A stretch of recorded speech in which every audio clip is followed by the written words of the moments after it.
गंगा बहत निर्मल बद्रीनाथ विश्वम्भरं श्री बद्रीनाथ विश्वम्भरं।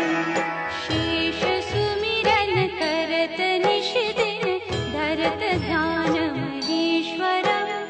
वेद ब्रह्मा करत स्तुति श्री बद्रीनाथ विश्वम्भरं।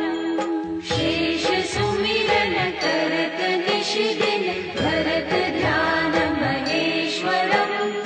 वेद ब्रह्मा करत स्तुति श्री बद्रीनाथ विश्वम्भरं श्री बद्रीनाथ विश्वम्भरं।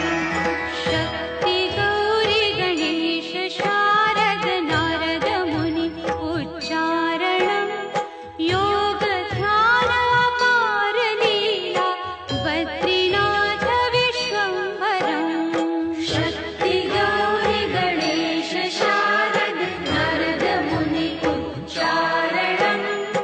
योग ध्यान अपार लीला बद्रीनाथ विश्वम्भरं श्री बद्रीनाथ विश्वम्भरम्।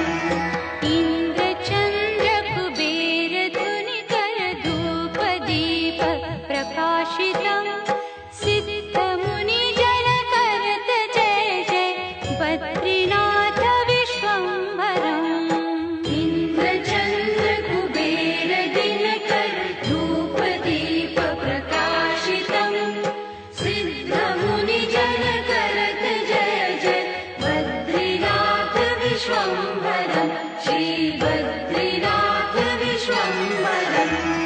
पवन मंद सुगंध शीतल हेम मंदिर शोभितं। निकट गंगा बहत निर्मल बद्रीनाथ विश्वम्भरं। पवन मंद सुगंध शीतल हेम मंदिर शोभितं। निकट गंगा बहत निर्मल बद्रीनाथ विश्वम्भरं श्री बद्रीनाथ विश्वम्भरम्। यक्ष किन्नर करत कौतुक ज्ञान गंधर्व प्रकाशितं। श्री लक्ष्मी कमला चवर डोले बद्रीनाथ विश्वम्भरं। यक्ष किन्नर करत कौतुक ज्ञान गंधर्व प्रकाशितं। श्री लक्ष्मी कमला चवर डोले बद्रीनाथ विश्वम्भरं श्री बद्रीनाथ विश्वम्भरं। कैलाश में एक देव निरंजन शैल शिखर महेश्वरं।